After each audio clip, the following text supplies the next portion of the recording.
चलते हैं आज के टॉपिक की बात करते हैं। बड़ा ही इंटरेस्टिंग टॉपिक है। कल की तरह ही आज भी बहुत अच्छा टॉपिक बनाने की मैंने आपके लिए कोशिश की है और इस टॉपिक में हम बायोस्फीयर रिजर्व की बात करेंगे, हम जैव मंडल आरक्षित क्षेत्रों की बात करेंगे। तो हम सभी जानते हैं दोस्त कि भारत में 18 जैव मंडल आरक्षित क्षेत्र हैं। भारत में टोटल 18 बायोस्फीयर हैं और 18 में से जो 11 बायोस्फीयर हैं उनको यूनेस्को ने दर्जा दिया हुआ है, वो यूनेस्को के तहत आने वाले बायोस्फीयर हैं। तो हमें ये देखना है कि जैव मंडल आरक्षित क्षेत्र कहां कहां पर स्थित हैं, उसकी एक मैपिंग करनी है। मैपिंग करने के अलावा हमको यहां पर समझना है कि आखिर जैव मंडल क्या होता है। तो चलिए टॉपिक को स्टार्ट करते हैं दोस्त। सबसे पहली बात, भारत के बायोस्फीयर रिजर्व, तो सामान्य जानकारी लेते हैं, हम कुछ जर्नल इंफॉर्मेशन लेते हैं।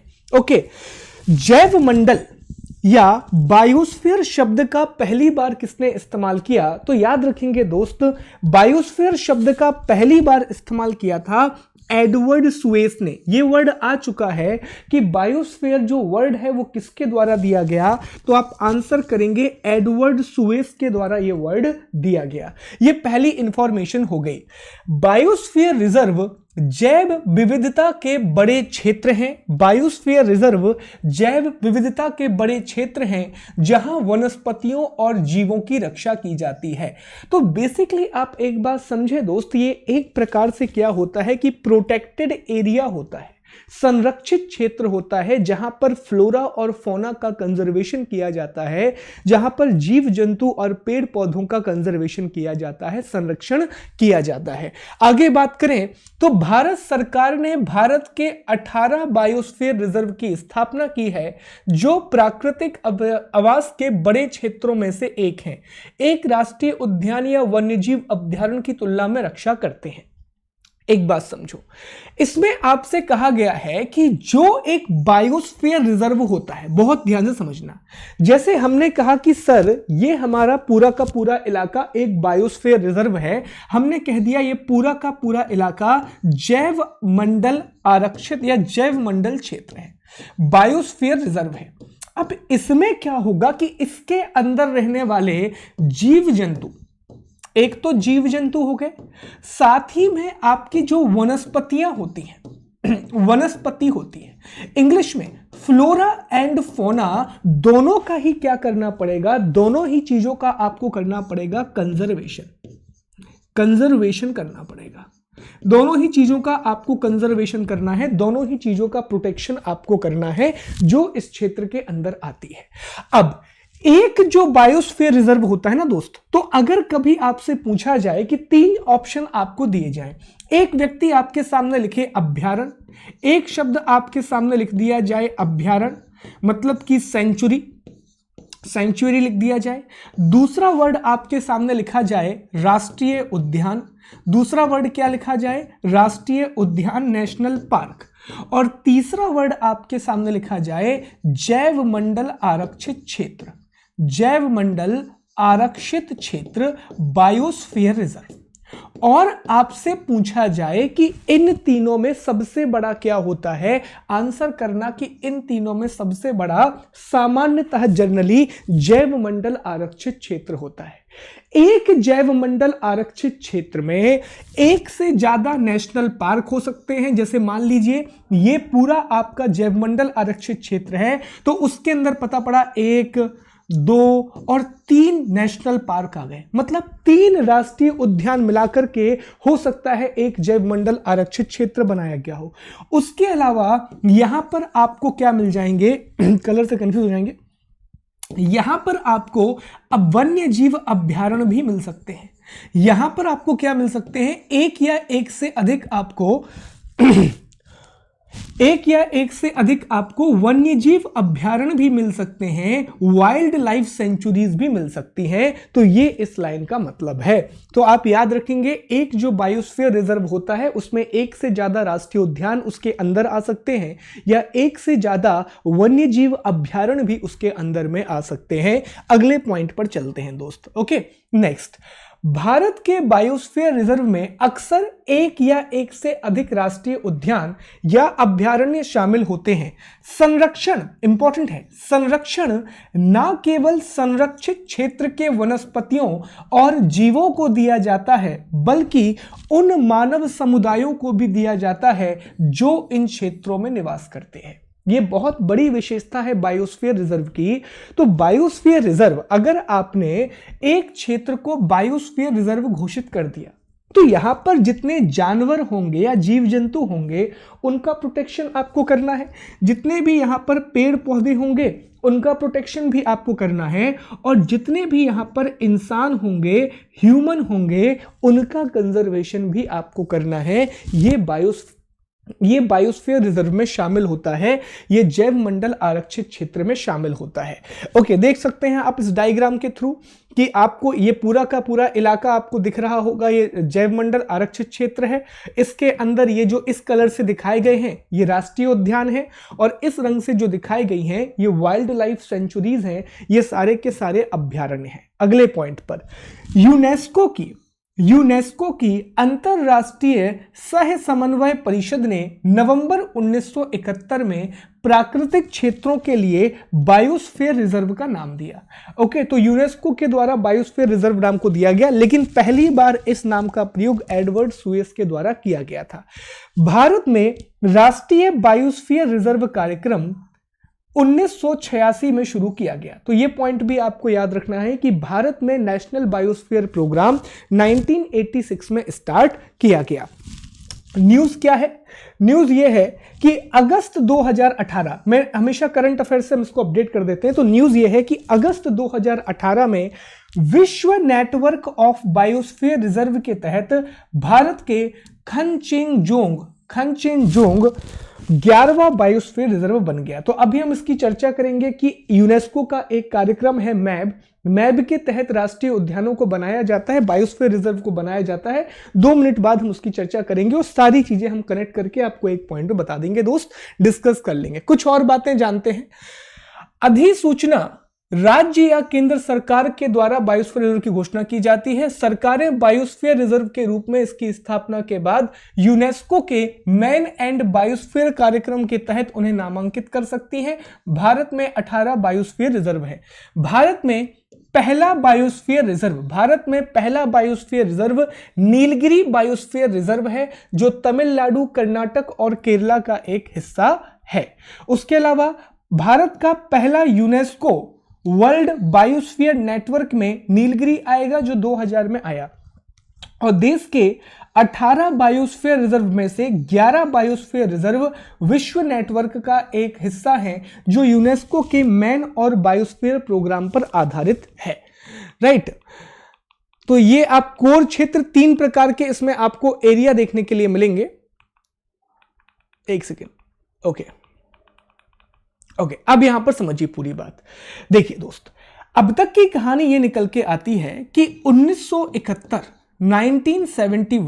यूनेस्को के द्वारा एक कार्यक्रम प्रारंभ किया गया, मैन एंड बायोस्फीयर प्रोग्राम।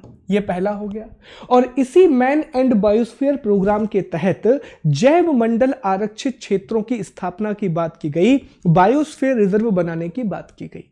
दूसरा पॉइंट, अगर आपसे पूछा जाता है कि बायोस्फीयर रिजर्व क्या होता है, तो बायोस्फीयर रिजर्व एक ऐसा क्षेत्र होता है जहां पर वनस्पतियों और जीव जंतुओं का संरक्षण किया जाता है। तीसरा पॉइंट कि भारत में बायोस्फीयर रिजर्व प्रोग्राम कब से स्टार्ट हुआ, तो याद रखेंगे कि भारत में 1986 में 1986 में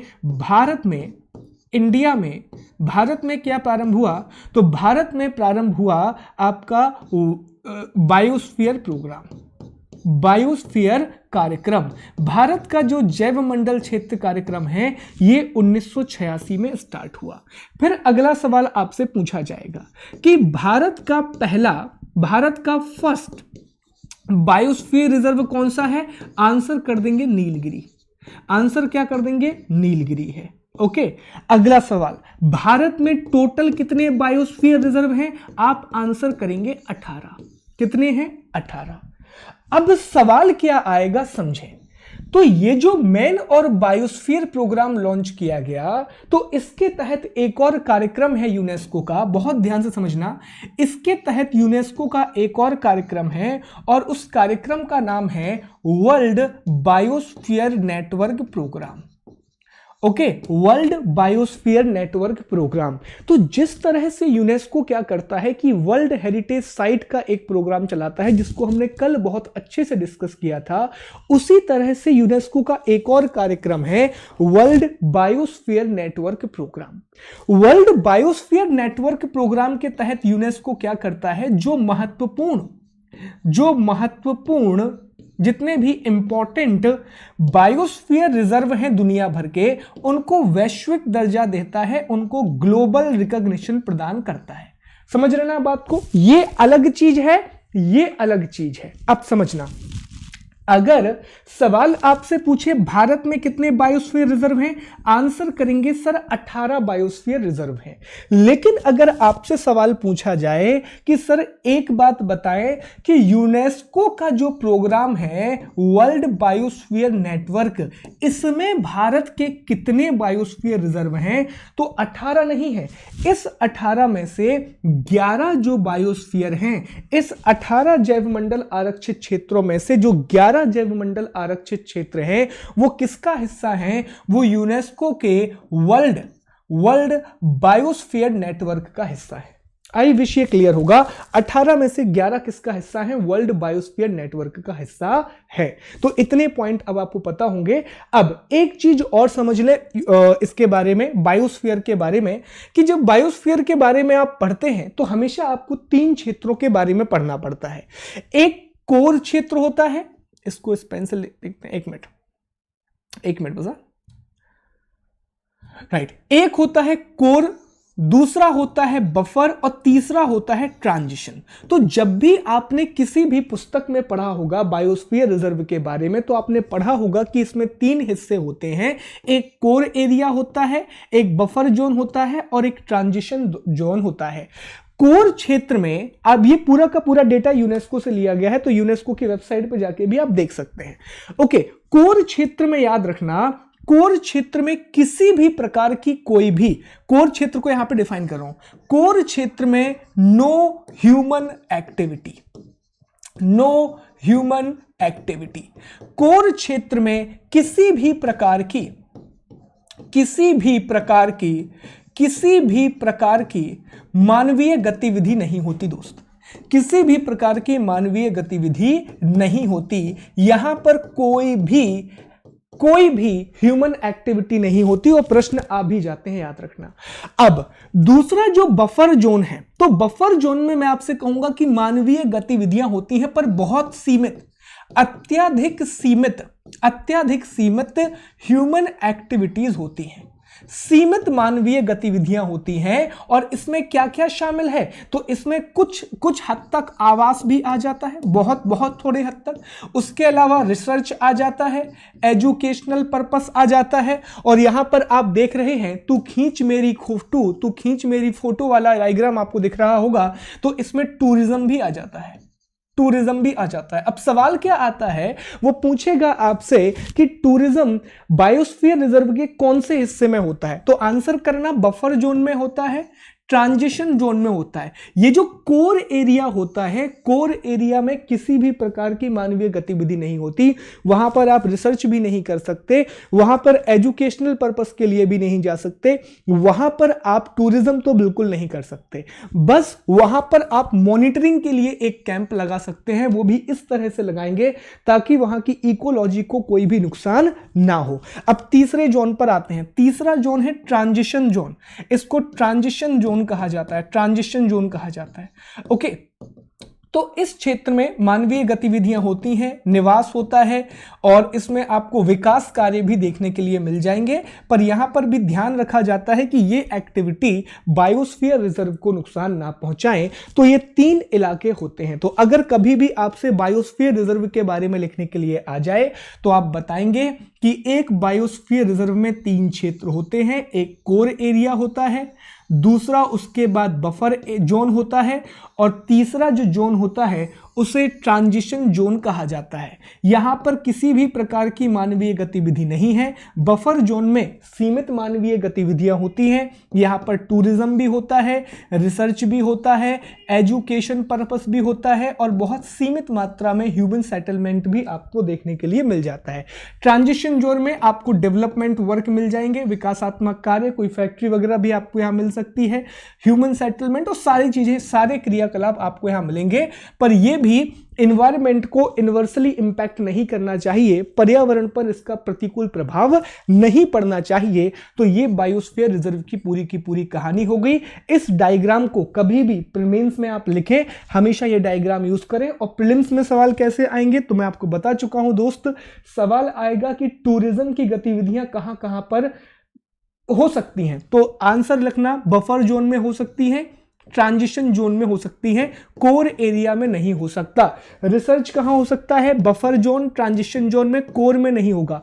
कोर में सिर्फ एक गतिविधि अलाउ है, मॉनिटरिंग। कौन सी अलाउ है? मॉनिटरिंग। अच्छा, बहुत सारी किताबें होंगी उसमें अलग अलग बातें लिखी हैं, तो दोस्त आप इसको सही मानना, क्योंकि ये यूनेस्को का वेबसाइट से जो ऑफिशियल है तो वहां से ये चीज ली गई है, तो इसको आप सही मान लीजिएगा, यह बिल्कुल सही है। कोर क्षेत्र, मानवीय गतिविधियां पूर्णतः प्रतिबंधित होती हैं। मध्यवर्ती क्षेत्र, जिसको बफर जोन भी कहा जाता है, बफर जोन भी कहा जाता है, सीमित मानवीय गतिविधियां होती हैं। और संक्रमण क्षेत्र, विकास कार्य और योजनाओं की अनुमति होती है। पर्यटन यहां भी है, पर्यटन यहां भी है, पर्यटन दोनों। तो ये फोटो वाला निशान याद रखना, गाना भी याद आ जाएगा आपको, तो खींच खींच मेरी फोटो वाला गाना। ओके, चलिए आगे चलते हैं, अगली बात करते हैं। इन तीनों में अंतर समझ लो। तीन शब्द हमारे पास आएंगे, एक राष्ट्रीय उद्यान, दूसरा है वाइल्ड लाइफ सेंचुरी, वन्य जीव अभ्यारण्य, और तीसरा है जैव मंडल आरक्षित क्षेत्र, बायोस्फीयर रिजर्व। तीनों में अंतर समझ लो, फिर मैप बनाएंगे। ओके, पहला, राज्य सरकार वन्य जीव संरक्षण अधिनियम 1972 के तहत राष्ट्रीय उद्यान घोषित कर सकती है। इसमें किसी भी प्रकार की मानवीय गतिविधि शामिल नहीं की जाती। यह IUCN के श्रेणी 2 के तहत संरक्षित क्षेत्र है। ओके, तो बेसिकली क्या होता है, नेशनल पार्क एक ऐसा इलाका होता है जिसमें किसी भी प्रकार की मानवीय गतिविधि को शामिल नहीं किया जाता, कोई भी ह्यूमन एक्टिविटी नहीं होती। और ये अगर ये सवाल आपसे पूछ लिया जाए कि राष्ट्रीय उद्यान, किसी भी जगह को राष्ट्रीय उद्यान घोषित करने की शक्ति किसके पास है, तो आंसर याद रखेंगे, राज्य सरकार के पास ये पावर है, स्टेट गवर्नमेंट के ये पास पावर है। दूसरा सवाल अगर वो आपसे पूछे कि राष्ट्रीय उद्यानों के लिए कानूनी ढांचा कहां से मिलता है, उसके लिए लीगल फ्रेमवर्क कहां से मिलता है, तो आंसर याद रखेंगे, वन्य जीव संरक्षण अधिनियम 1972 से मिलता है, वाइल्ड लाइफ प्रोटेक्शन एक्ट 1972 से मिलता है। ओके, और इसमें IUCN के श्रेणी 2 को, इसमें IUCN की लिस्ट 2 में आते हैं नेशनल पार्क। ये आया हुआ सवाल है कि राष्ट्रीय उद्यान IUCN की किस श्रेणी में आते हैं, तो याद रखेंगे श्रेणी 2 में आते हैं। फिर अगर आप वन्यजीव अभ्यारण्य की बात करेंगे, वाइल्ड लाइफ सेंचुरी की बात करेंगे, तो इसमें एक चीज होती है कि इसमें विशिष्ट प्राणियों के संरक्षण के उद्देश्य से बनाए जाते हैं और इसमें मानवीय क्रियाकलापों की अनुमति होती है, पर इसके लिए परमिशन लेनी पड़ेगी। ओके, और तीसरा, यह भी वन्यजीव संरक्षण अधिनियम 1972 के तहत बनाए जाते हैं और ये IUCN की श्रेणी 4 में आते हैं, श्रेणी 4 में आते हैं। अब अंतर समझे, नेशनल पार्क में जितने भी, जैसे मान लीजिए, ध्यान दीजिए, यहां पर मैं 2 आपको डायग्राम ड्रॉ करके यहां पर बताता हूं। आपने एक पूरे के पूरे एरिया को नेशनल पार्क बना दिया, आपने एक पूरे के पूरे एरिया को नेशनल पार्क बना दिया, पूरे के पूरे इलाके को आपने राष्ट्रीय उद्यान घोषित कर दिया। अब इस राष्ट्रीय उद्यान के तहत जितनी भी वनस्पतियां आएंगी, जितने भी यहां पर जीव जंतु आएंगे, हर एक प्रकार के जीव जंतु, सभी को क्या मिल जाएगा, सभी को प्रोटेक्शन मिल जाएगा, सभी को क्या मिल जाएगा, सभी को संरक्षण मिल जाएगा। तो इस एरिया के अंदर में आने वाले जितने भी जीव जंतु हैं, सभी जीव जंतुओं को प्रोटेक्शन मिल जाएगा, सभी को यहां पर संरक्षण मिल जाएगा। वहीं अगर आपने किसी भी इलाके को अभ्यारण्य बनाया, आपने किसी भी इलाके को क्या बनाया, अभ्यारण्य बनाया, मींस आपने उसे वाइल्ड लाइफ सेंचुरी बनाया। तो जब आप अभ्यारण्य बनाते हैं तो जरूरी नहीं है कि आप सारी प्रजातियों का, जो भी प्रजातियां उस क्षेत्र में पाई जाती हैं, सभी का संरक्षण करें। आपने बता दिया कि भैया हमने ये जो बनाया है ये खास तौर पे हमने बनाया है क्योंकि हमें शेर को कंजर्व करना है, हमें लायन का कंजर्वेशन करना है, तो आपने इसे वाइल्ड लाइफ सेंचुरी बना दिया। तो वाइल्ड लाइफ सेंचुरी में आप कुछ प्रजातियों पर फोकस करते हैं, लेकिन राष्ट्रीय उद्यान में सभी प्रजातियों को संरक्षित किया जाता है। दूसरी बात, नेशनल पार्क में किसी भी प्रकार की ह्यूमन एक्टिविटी अलाउड नहीं होती है। इवन आपको चराने के लिए लकड़ी कलेक्ट करने की एक्टिविटी भी अलाउ नहीं होती है। लेकिन जो अभ्यारण्य होते हैं वहां पर अनुमति के साथ, परमिशन के साथ आपको मानवीय गतिविधियों की अनुमति मिल जाती है, वहां पर आपको ह्यूमन एक्टिविटीज की परमिशन मिल जाती है। तीसरा, बायोस्फीयर रिजर्व, तो ये आप समझ ही चुके हैं, इसका कहानी ही अलग है। और नेशनल पार्क IUCN की श्रेणी 2 के तहत आते हैं, जबकि अभ्यारण्य श्रेणी 4 के तहत आते हैं, और बायोस्फीयर रिजर्व श्रेणी 5 के तहत आते हैं। तो ये पॉइंट आप याद रखिएगा। चलिए आगे चलने से पहले अब 2 मिनट में आपके कमेंट देख लेता हूं, अगर कोई डाउट है तो नहीं। इसके बाद 18 बायोस्फीयर रिजर्व है, उसी तरह से मैपिंग हमको करनी है पूरी की पूरी, और सारी चीजें दोस्त हमको याद करना है। ये बताओ, यहां तक कोई डाउट, यहां तक कोई डाउट है क्या आपको?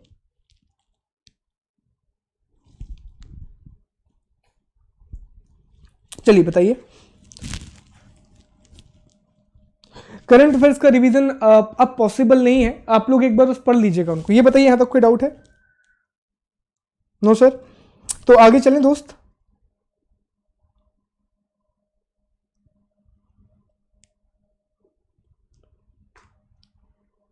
मेंस की क्लास मेरी 20 तारीख से स्टार्ट हो रही है, और ये क्लास दोस्त अनअकैडमी प्लस पर स्टार्ट होगी, तो वहां पर आप आकर के सब्सक्रिप्शन ले सकते हैं, प्लस पे स्टार्ट हो जाएगी।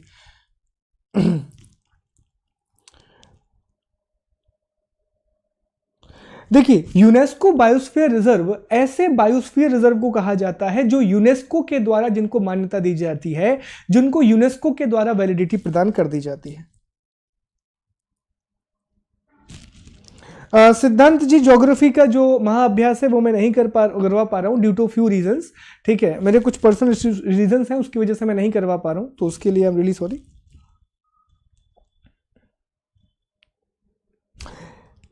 रिया जी, ये डिपेंड करता है कि वो किस जोन में है। जनरली उन सबको कोर एरिया में रखा जाता है, पर वो अलग अलग बायोस्फीयर रिजर्व में अलग अलग कैटेगराइजेशन किया जाता है।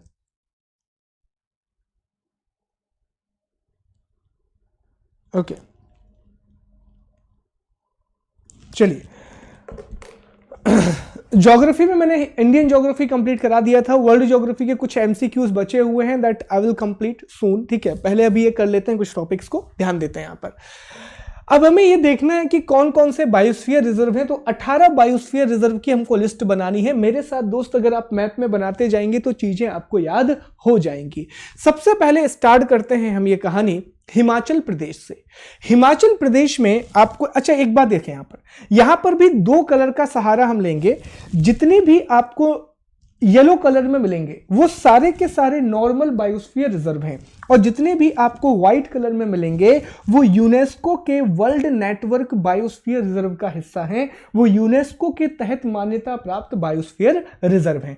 सबसे पहले हिमाचल प्रदेश में आपको मिलेगा कोल्ड रेगिस्तान। क्या मिलेगा दोस्त? आपको कोल्ड रेगिस्तान मिलेगा, जो आपको हिमाचल वाले इलाके में मिलेगा।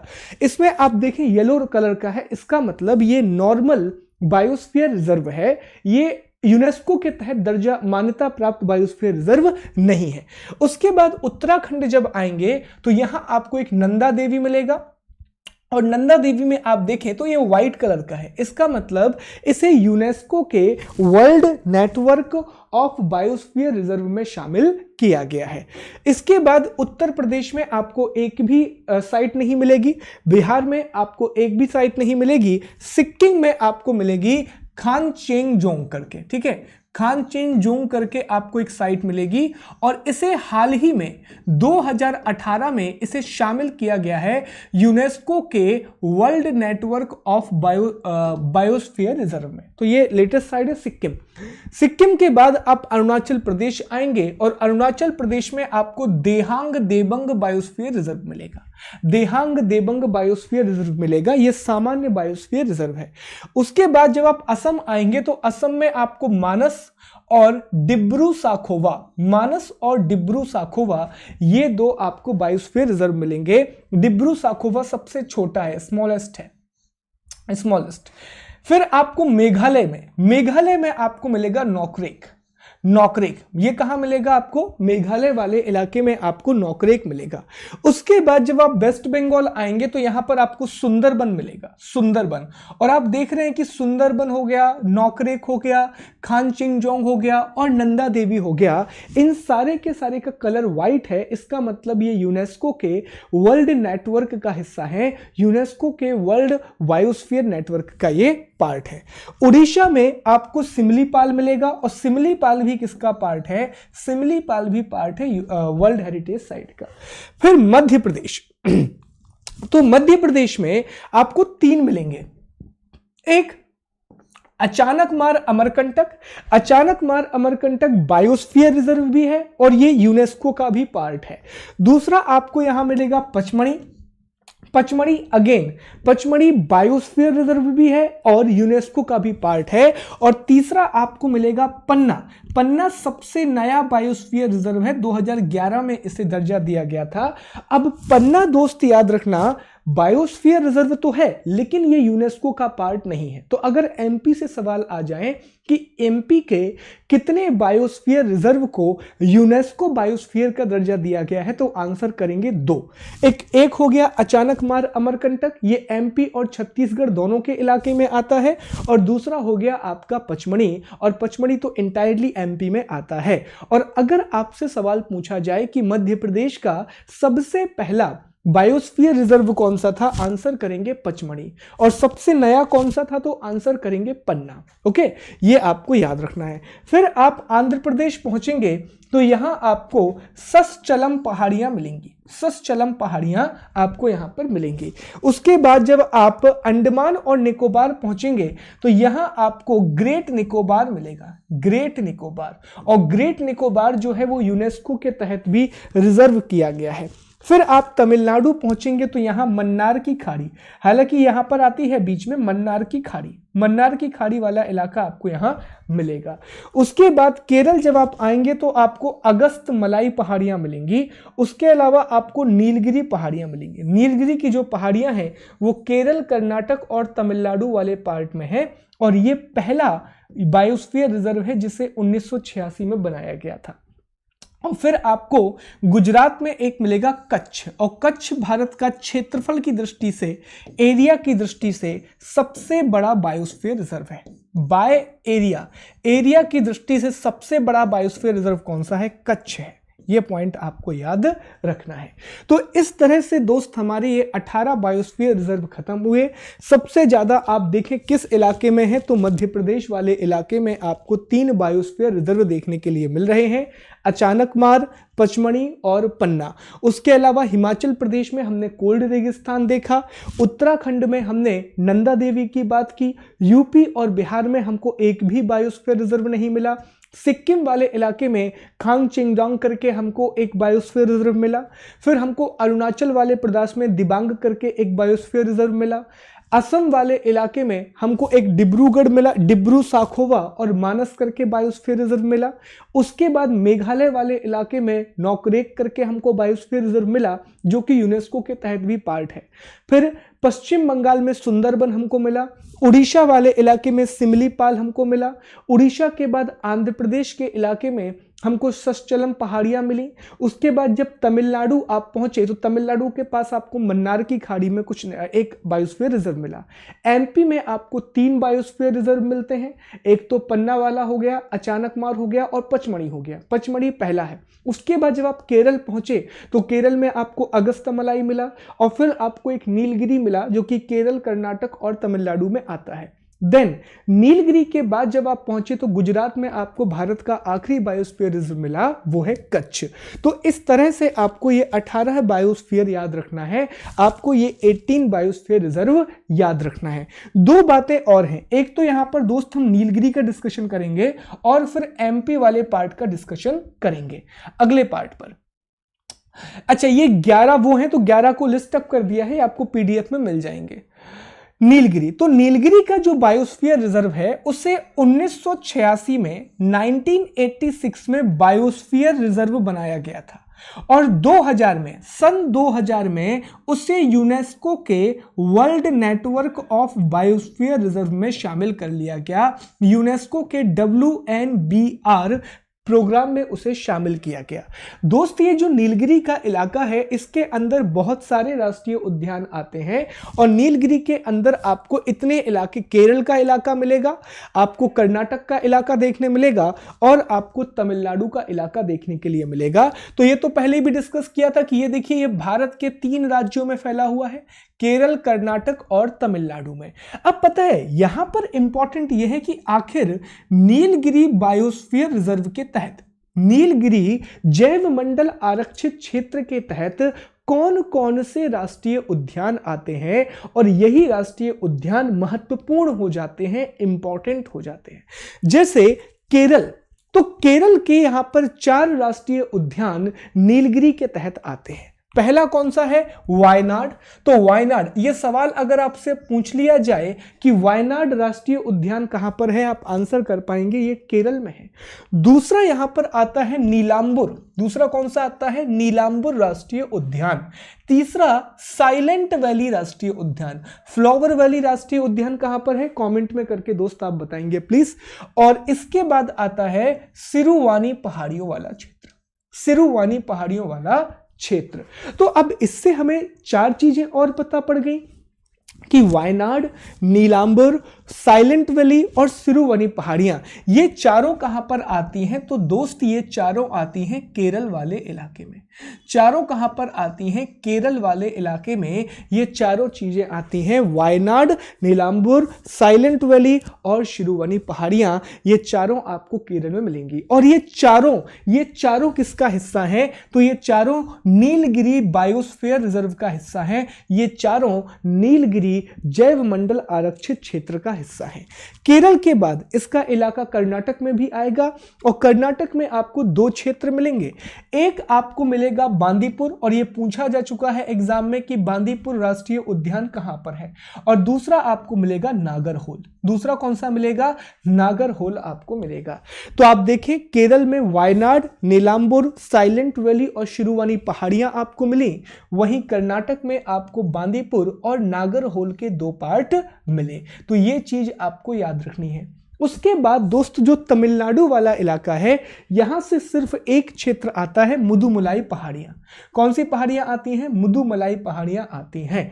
तो ये क्या है? अब चाहे वायनाड आ जाए, नीलांबुर आ जाए, साइलेंट वैली आ जाए, सिरुवनी पहाड़ियां, बांदीपुर, नागरहोल, मुदुमलाई, ये सारा किसका हिस्सा है? ये सारे पार्ट हैं नीलगिरी बायोस्फीयर रिजर्व का।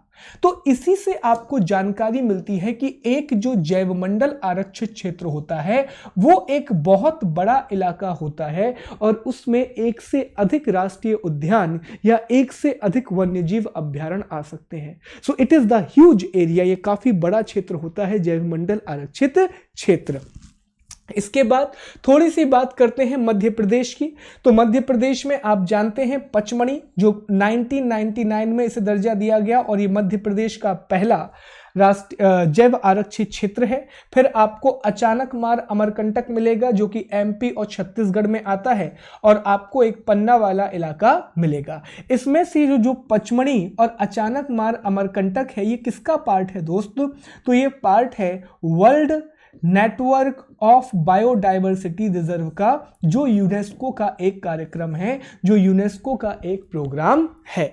यहां पर देखें आप चीजों को, तो पचमढ़ी सबसे पहला इलाका आता है पचमढ़ी। तो पचमढ़ी 1999 और 2009, तो 1999 में इसे दर्जा किसका दिया गया? तो 1999 में इसे बायोस्फीयर रिजर्व का दर्जा दिया गया, जबकि 2009 में 10 सालों के बाद इसे world network of biodiversity reserve, जो कि यूनेस्को के तहत आता है। तो देखो MP से ये दोनों सवाल आ सकते हैं कि पचमढ़ी को बायोडाइवर्सिटी रिजर्व का हिस्सा, पचमढ़ी को बायोस्फीयर रिजर्व का हिस्सा कब बनाया गया? तो आंसर करेंगे 1999 में। और अगला सवाल आएगा कि पचमढ़ी को यूनेस्को के तहत विश्व जैव मंडल आरक्षित क्षेत्र कब बनाया गया? तो आंसर करेंगे 2009 में। इसमें मध्य प्रदेश का बैतूल, होशंगाबाद और छिंदवाड़ा जिले के हिस्से आते हैं।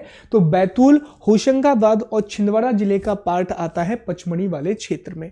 इसके बाद दूसरा है अचानकमार अमरकंटक।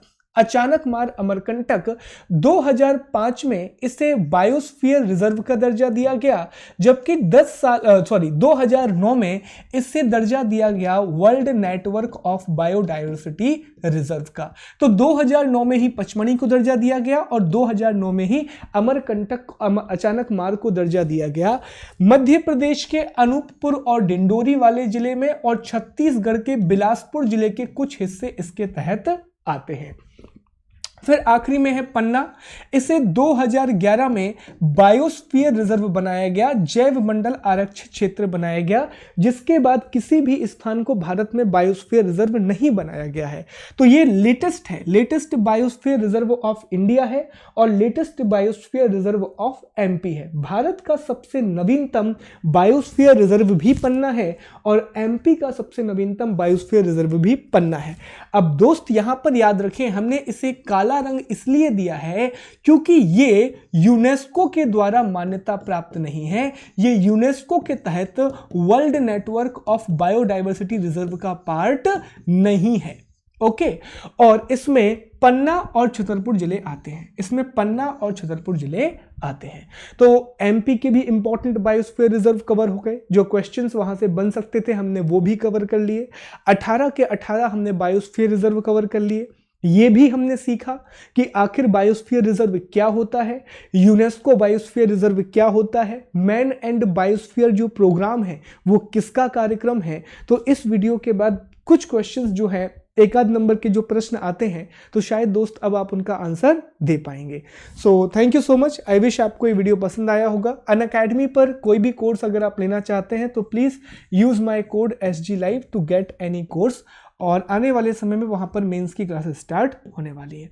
तो thank you so much guys, take care, have a nice day. और आप लोगों से वापस से मुलाकात होगी कुछ समय के बाद, वापस से आप लोगों से मुलाकात होगी। तब तक के लिए आप लोग अपना ख्याल रखें। Thank you so much.